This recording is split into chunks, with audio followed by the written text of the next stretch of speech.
आधी रात का समय था। एक घर से चीखने और चिल्लाने की आवाजें आ रही थी।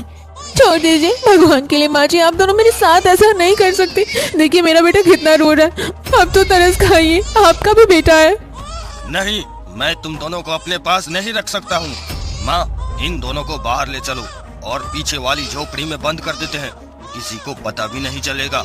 उसके बाद हमने जो सोचा है वो हम कर लेंगे। हाँ ठीक कह रहे हो बेटा, चलो।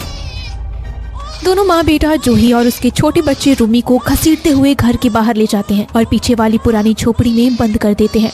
ये कहानी है रोहिणी नगर गांव की, जहां जूही अपने पति अशोक, सास मीना और 2 साल के बेटे रूमी के साथ रहती थी। एक दिन अशोक घने जंगलों से गुजर रहा था। तभी उसकी नजर तालाब किनारे नहाती हुई एक सुंदर लड़की पर पड़ती है। ये कितनी सुंदर है। इतनी सुंदर लड़की तो मैंने पूरी जिंदगी में नहीं देखी। बिल्कुल स्वर्ग से उतरी अप्सरा लग रही है। तभी लड़की पानी से निकलकर अशोक के पास आती है। तुम मुझे घूर घूर कर क्यों देख रहे हो? नहीं नहीं नहीं, मैंने तुम्हें गलती से देख लिया था, मुझे माफ कर दो। कोई बात नहीं, मुझे बुरा नहीं लगा। वैसे तुम दिखने में बहुत अच्छे लगते हो। किस गांव से हो? मैं बगल वाले गांव का हूँ। क्या तुम शादीशुदा हो? नहीं नहीं, मैं शादीशुदा नहीं हूँ, अभी तक कुंवारा हूँ। बस एक सुंदर लड़की की तलाश है। कोई तुम जैसी मिल जाए तो शादी कर लूं। पीहू मुस्कुरा कर वहाँ से चली जाती है। ये मुस्कुरा कर क्यों गई? लगता है इसे मैं पसंद आ गया हूँ। मुझे कुछ करना पड़ेगा। इतना अच्छा मौका हाथ से नहीं जाने दूंगा। अशोक घर की ओर लौट रहा होता है, तभी रास्ते में जमींदार आता है। हे अशोक, कब चुकाएगा मेरा पैसा? तेरे बच्चे के जन्म के समय मैंने तुझे कितना कर्ज दिया था और आज तक एक पैसा नहीं लौटाया है। मैं तुझे इस महीने आखिरी मौका देता हूँ। अगर पैसे नहीं दिए तो तेरी जमीन घर सब गिरवी रख कर तेरे पूरे परिवार को सड़क पर फेंक दूंगा। हाँ, बस कुछ दिन का समय दे दो जमींदार साहब, इस बार मैं जरूर चुका दूंगा। 2 साल से यही सुन रहा हूँ, इस बार मैं नहीं मानूंगा। पैसे देगा नहीं तो घर खाली करेगा। जमींदार चला जाता है। अशोक परेशान होकर घर आता है। जी जी, कहाँ रह गए थे? रूमी की हालत बहुत खराब है, घर में 1 रुपया नहीं है। मैं वैद्य जी से औषधि कैसे लाऊं? बस परेशान मत करो, हर वक्त पैसे पैसे। पहले ही जमींदार सिर पर बैठा है, ऊपर से तुम शुरू हो जाती हो। उधारी में दवाई ले लो, बाद में चुका दूंगा। जूही रूमी को उठाकर बाहर चली जाती है। क्या हुआ बेटा, तू बहुत परेशान लग रहा है और चेहरे पर ही अजीब सी मुस्कान क्यों है? जमींदार ने 1 महीना दिया है, अगर पैसे नहीं दिए तो घर छीन लेगा और हम सड़क पर आ जाएंगे। ये तो बहुत बुरा हुआ। एक अच्छी खबर भी है माँ, तालाब के पास एक खूबसूरत लड़की मिली जो मुझ पर मोहित हो गई है। उसने पूछा कि मैं शादीशुदा हूँ या नहीं। मैंने कहा कुंवारा हूँ। अगर मैं उससे शादी कर लूँ तो ढेर सारा धन मिलेगा, कर्ज भी उतर जाएगा और हम अमीर बन जाएंगे। बहुत अच्छा सोचा बेटा, अगर किसी को पता चल गया तो क्या होगा? किसी को पता नहीं चलेगा, वह मेरी खूबसूरती पर फिदा है। मैं उससे जल्दी शादी कर लूंगा। हाँ ठीक कह रहा है। वैसे भी मैं जूही से बहुत परेशान हूँ और जब तुम शादी कर लेगा तो हम इसे ठिकाने लगा देंगे। पर करेंगे क्या? और इसके पास तो बच्चा भी है। अगर लड़की को पता चला तो शादी नहीं करेगी। चिंता मत कर, पहले उसे शादी कर ले, फिर मैं दोनों माँ बेटी को ऐसे खत्म करूंगी कि खोजने पर भी नहीं मिलेंगे। ठीक है माँ, मैं कल से काम पर लग जाता हूँ। फिर 2 दिन बीत जाते हैं। अशोक रोज तालाब पर जाकर पीहू का इंतजार करता रहता। फिर एक दिन पीहू आती है। तुम रोज तालाब पर आते हो? मेरी सहेलियां बता रही थी कि मैं जिस लड़के से बात की थी वो रोज इसी वक्त आता है। क्या बात है? मुझे तुम्हें देखे बिना नींद नहीं आती है। तुमसे 2 शब्द बात की और तब से मन में बस एक ही ख्याल है कि काश तुमसे बातें करते रहने का मन करता है। तुम तो ऐसे बोल रहे हो जैसे तुम्हें सच में प्रेम हो गया हो। क्यों नहीं, तुम हो ही इतनी सुंदर कि प्रेम होना लाजमी है। क्या तुम भी मुझसे प्रेम करती हो? हाँ, तुम अच्छे लगते हो, लेकिन मेरे पिता इस रिश्ते के लिए कभी हाँ नहीं करेंगे। मैं एक लाला सेठ की इकलौती बेटी हूँ। मैं वो सब कर लूंगा। तो कल मेरे घर आना, गांव का सबसे बड़ा हवेली है, वही मेरा घर है। फिर पीहू चली जाती है। फंस गई मुर्गी जाल में। अब तो मैं अमीर बन जाऊंगा। गांव के सबसे बड़े सेठ की बेटी मेरी दुल्हन बनेगी। अशोक खुश होकर घर लौट आता है। क्या हुआ बेटा, आज तुम बहुत खुश लग रहे हो। माँ, मैं बहुत खुश हूँ। आज जिंदगी की सबसे बड़ी खुशी मिलने वाली है। ऐसा क्या खुशी मिलने वाली है, आप मुझे भी थोड़ा बताइए। तुम्हें हर बात जानना जरूरी रहता है क्या? और हाँ, तुम्हें अगर मायके जाना है तो जा सकती हो। नहीं, मुझे अभी कहीं नहीं जाना। वैसे भी अभी रूमी की तबीयत बहुत ठीक नहीं रहती, इसलिए मैं कहीं नहीं जाऊंगी। हे भगवान, अगर ये घर से नहीं जाएगी तो मैं उसे शादी करके अपने घर में कैसे दुल्हन बनाकर लाऊंगा? मुझे कुछ न कुछ तो करना ही पड़ेगा। फिर अगली सुबह अशोक घर से निकल पड़ता है। चलते चलते दूसरे गांव पहुंच जाता है। पीहू ने यही अपने घर का पता बताया था। कौन सा घर हो सकता है? हाँ, वह सामने जो हवेली दिख रही है, शायद वही उसका घर होगा।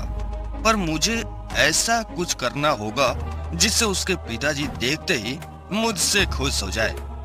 पर क्या करूं, कुछ समझ में नहीं आ रहा। और पहली बार जा रहा हूं और इस तरह खाली हाथ जाना भी ठीक नहीं। एक काम करता हूं, कुछ ले लेता हूं। क्या लूं? हाँ, मछली ही लेता हूं, शायद उसके पिता देखकर खुश हो जाएंगे। फिर अशोक तालाब के पास जाता है जहाँ मछुआरा मछली मार रहा था। अरे भाई, मुझे एक बहुत बड़ी मछली दे दे, मुझे एक सेठ के यहाँ ले जाना है। इसके लिए तो तुम्हें पैसा देना पड़ेगा। चिंता मत कर, मैं तेरे पैसे दे दूंगा। और वह भी सेठ है, कोई मामूली आदमी नहीं। उसके लिए लेकर जा रहा हूँ, लौटते वक्त पैसे दे दूंगा। जल्दी से मछली दे दे। नहीं, मैं बिना पैसे लिए मछली नहीं देने वाला हूँ। अरे तू तो जिद करने लगा। चिंता मत करना, लौटते वक्त दे दूंगा। और वैसे भी अब इस गांव में मेरा आना जाना रहेगा, तो तू भी मेरे साथ धनी बनने वाला है। फिर अशोक मछली लेकर सेठ के घर पहुंच जाता है। अरे तुम कौन हो और मेरे घर क्या करने आए हो? और ये क्या, तुम्हारे हाथों में इतनी बड़ी मछली है? मुझे यह बहुत पसंद है। तुम्हें कैसे पता कि ये मेरा पसंदीदा भोजन है? सेठ जी, आप कितने अमीर और दिल के इतने बड़े हो। भला आपके पसंद नापसंद किसे नहीं पता? मैं तो आपकी हर बात जानता हूँ, इसलिए सोचा आपके लिए मछली ले चलूं ताकि आपको अच्छा लगे। अरे तू तो दिल का बहुत अच्छा लग रहा है। बता, मैं तुम्हारी क्या मदद कर सकता हूँ? सेठ जी, मुझे अपने यहाँ कुछ काम दे दीजिए ताकि मैं अपने घर को अच्छे से चला सकूं। दिल का रास्ता पेट से जाता है और तुमने मेरे पेट को खुश कर दिया, इसलिए आज से तुम मेरे यहाँ मुनीम का काम करोगे और हर महीने हिसाब मुझे अच्छे से देना होगा। जरूर सेठ जी, मैं पूरी ईमानदारी से काम करूंगा। फिर सेठ वहाँ से चला जाता है। तभी जूही सामने आ जाती है। अरे तुम तो बहुत चालाक निकले, पहली बार में ही मेरे पिताजी को इतना खुश कर दिया। तुम्हें कैसे पता था कि पिताजी का पसंदीदा भोजन मछली है? अरे मैं तो ऐसे ही ले आया था, मुझे पता ही नहीं था कि पसंदीदा निकल जाएगा। चलो अच्छा है, अब हम दोनों एक दूसरे को जानने का मौका मिल जाएगा। पीहू, तुम्हें देखते ही पहली नजर में तुमसे प्रेम हो गया, इसलिए यहाँ तक आया हूँ। तुम्हारे पिताजी से तुम्हारा हाथ मांगूंगा, पर पहले उनका दिल जीतना होगा। ठीक है, जैसा तुम सही समझो। मुझे भी तुम पहली नजर में ही पसंद आ गए थे, इसलिए तो पता बताया था। अब बस मेरे पिताजी को खुश कर दो।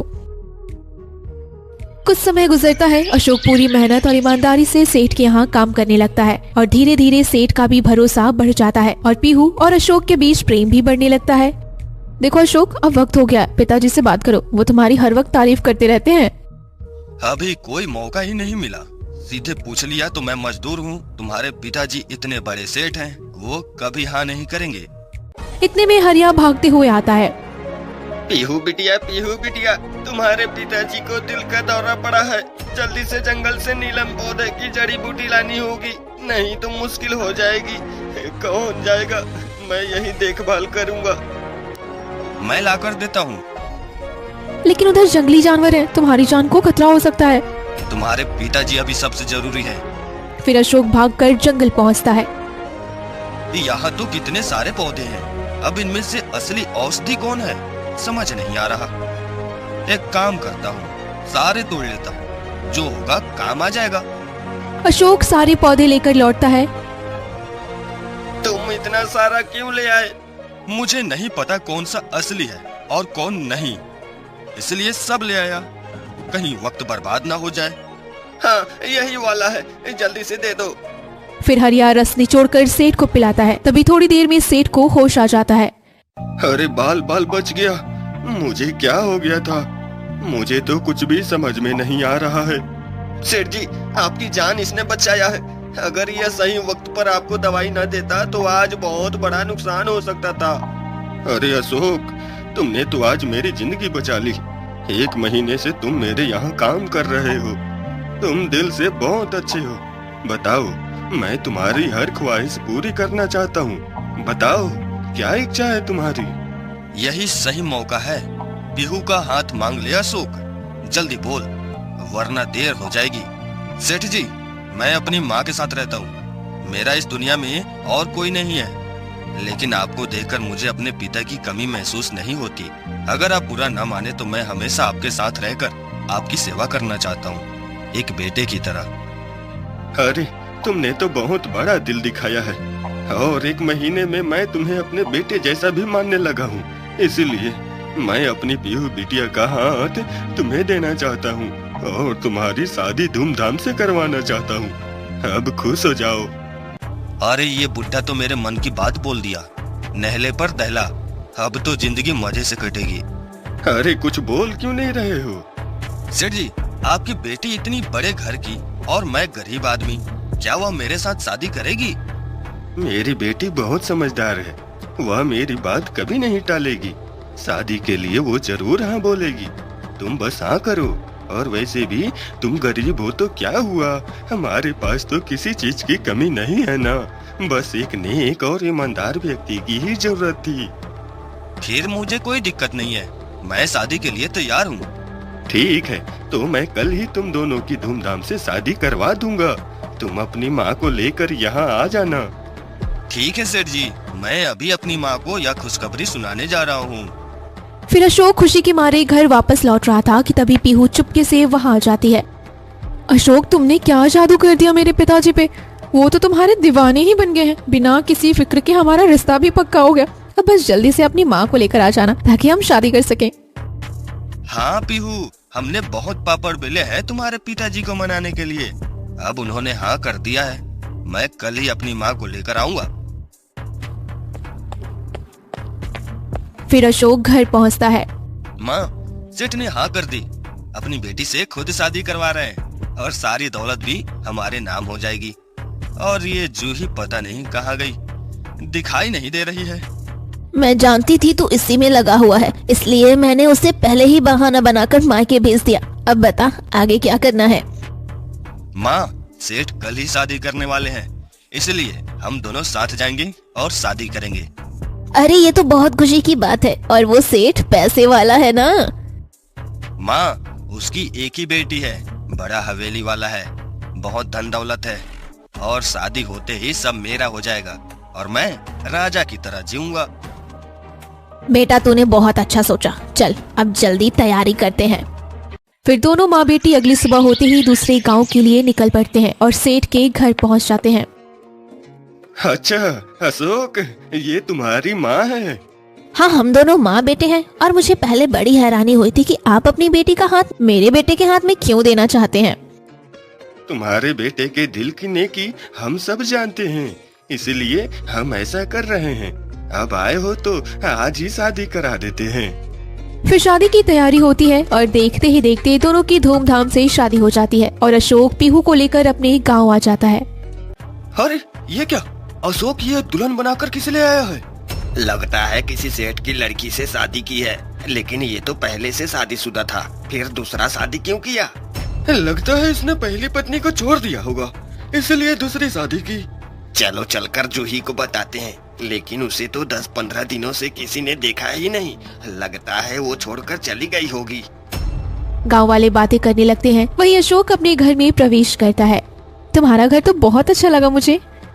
देखो, हवेली जैसा बड़ा नहीं है, लेकिन अब हमें इसी में रहना है और नई जिंदगी शुरू करनी है। मैं तुमसे प्यार करती हूँ, घर से नहीं। हम दोनों खुशी से अपना जीवन बिताएंगे। सच में मेरी बहू बहुत समझदार है। बेटा हमारी जिंदगी अब अच्छे से कटेगी। चलो बहू, अब तुम थक गई होगी ना, थोड़ा सा आराम कर लो। दूसरी तरफ जूही अपने बेटे को लेकर घने जंगलों से आ रही थी। पता नहीं क्या हो गया है इनको।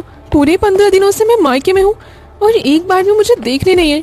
आज तो मैं उनसे पूछ कर ही रहूंगी कि आखिर क्या हो गया और उन्होंने पैसे तक नहीं दिए हैं। फिर जैसे ही जूही अपने घर पहुंचती है तभी बिस्तर पर पीहू दुल्हन के कपड़ों में सोई थी।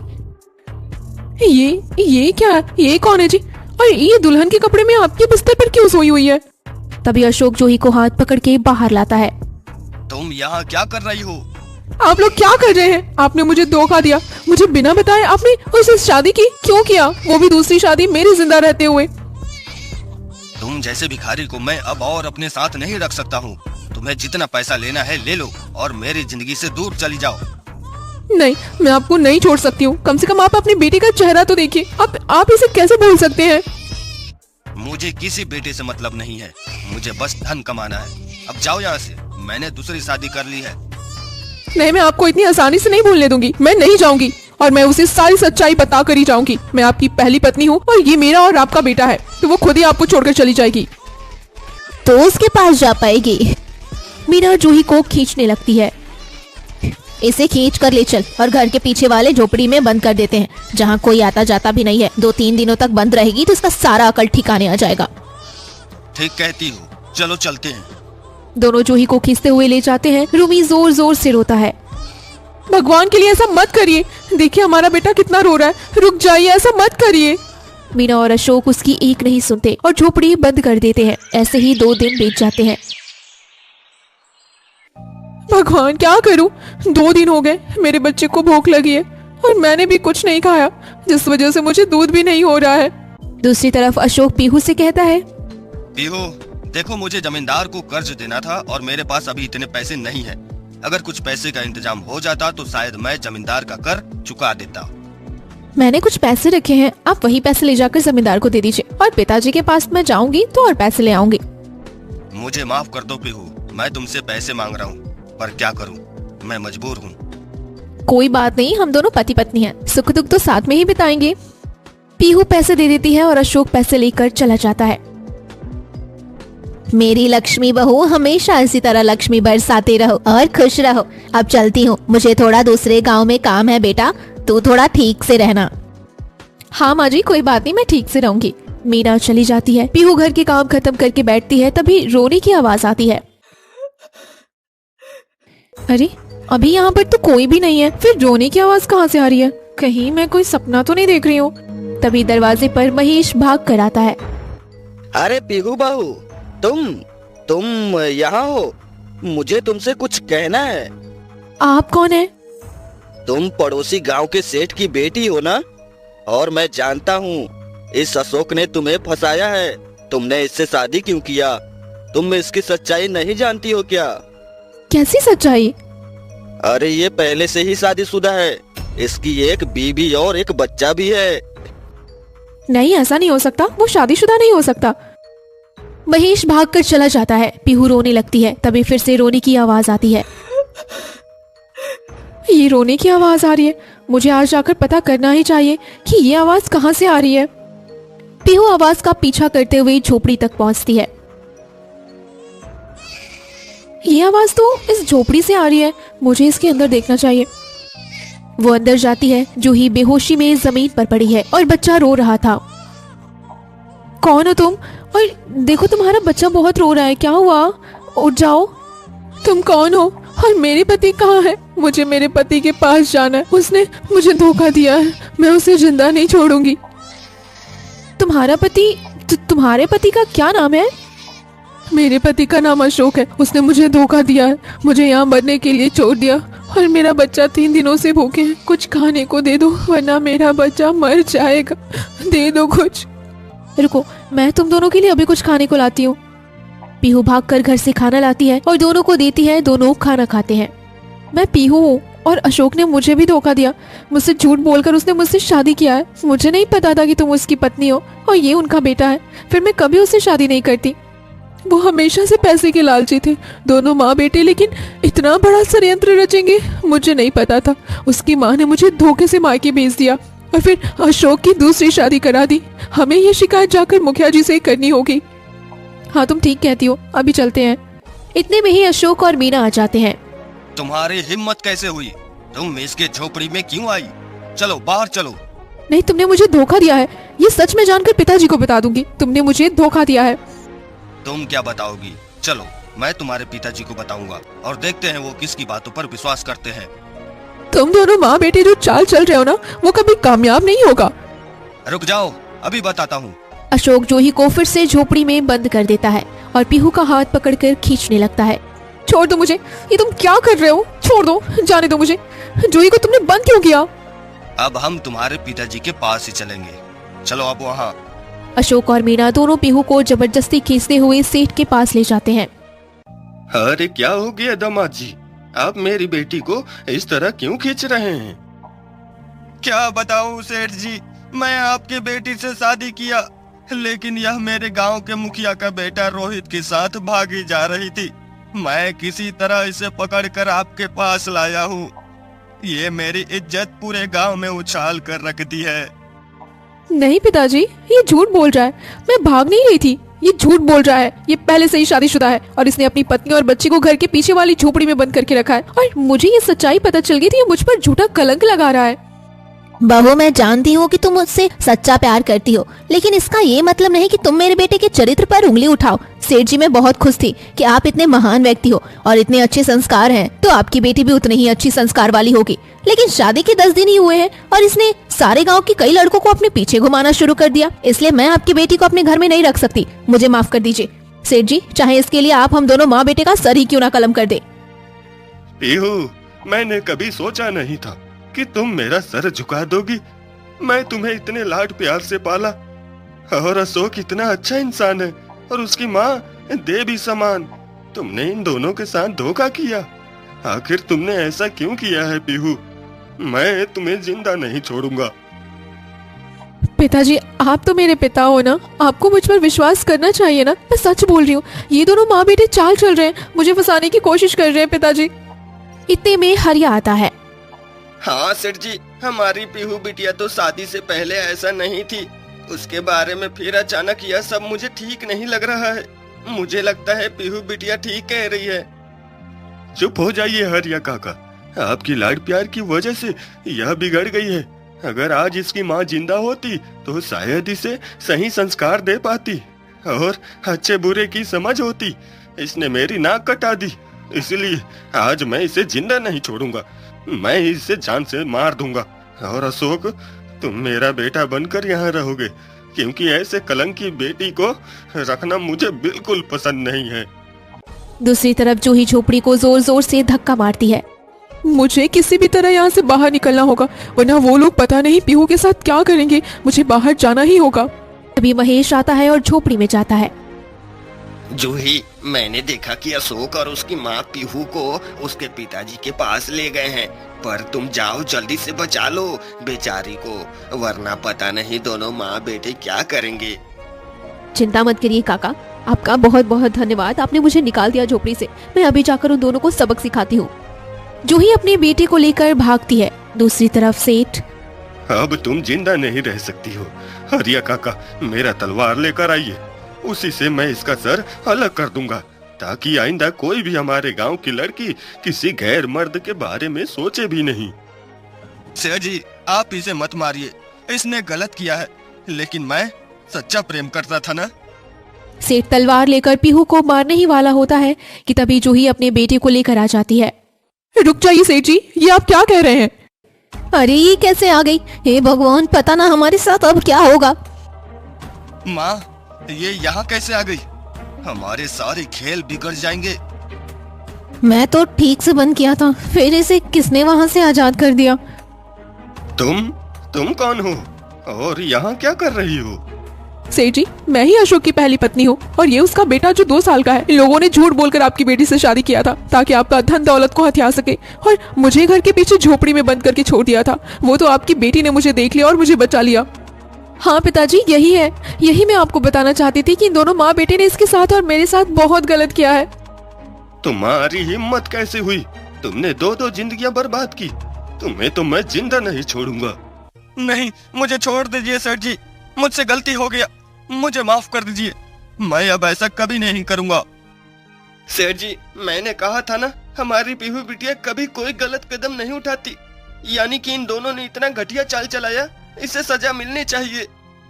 अशोक, तुमने इतनी साजिश और षड्यंत्र रची। यह सब तुम्हें मैं ब्याज समेत वापस लूंगा। और मेरी पीहू बिटिया, मुझे माफ कर दो। मुझे तुम पर भरोसा नहीं था और मैं इस धोखेबाज पर भरोसा कर रहा था। तुम दोनों को यही सजा है कि आज के बाद इस गांव के साथ अपने गांव में भी नजर नहीं आओगे। जूही बेटा, जो उस गांव में इसका घर है और जो कुछ भी है वहाँ, वो सब तुम्हारे हिस्से में है। तुम अपने बेटे को लेकर वहाँ खुशी खुशी रहो। और ये दोनों अब गांव से निष्कासित हो चुके हैं और तुम दोनों कभी अपना शकल मत दिखाना। अशोक और मीना रोते हुए वहाँ से चले जाते हैं। जूही, तुमने मेरी जिंदगी बर्बाद होने से बचा ली, वरना ये आदमी मुझे जान से मार देता और किसी को पता भी नहीं चलता। तुम्हें कोई चीज की तकलीफ हो तो हमारे पास आना, हम तुम्हारी जरूर मदद करेंगे। और बस यूँ समझ लो कि तुम्हारी छोटी बहन है जो तुम्हारे हर सुख दुख में तुम्हारा साथ देने के लिए तैयार है। हाँ जूही बेटी, और ये तुम्हारा पिता भी है। और तुम्हें किसी चीज की जरूरत हो तो हमारे पास आ जाना। बहुत बहुत धन्यवाद सेठ जी। आज से मेरी एक नहीं 2 बिटियां हैं और दोनों बिटियों का मैं अच्छे से ध्यान रखूंगा। फिर उस दिन से जूही अपने बेटी के साथ खुशी खुशी अपने घर में जीवन यापन करने लगती है। वही पीहू का अच्छा घर में रिश्ता होता है और वो भी अपनी जिंदगी में खुशी खुशी आगे बढ़ती है। वही दोनों माँ बेटे दर दर की ठोकरें खाते रहते और सभी गांव वाले उनका खूब मजाक उड़ाते थे।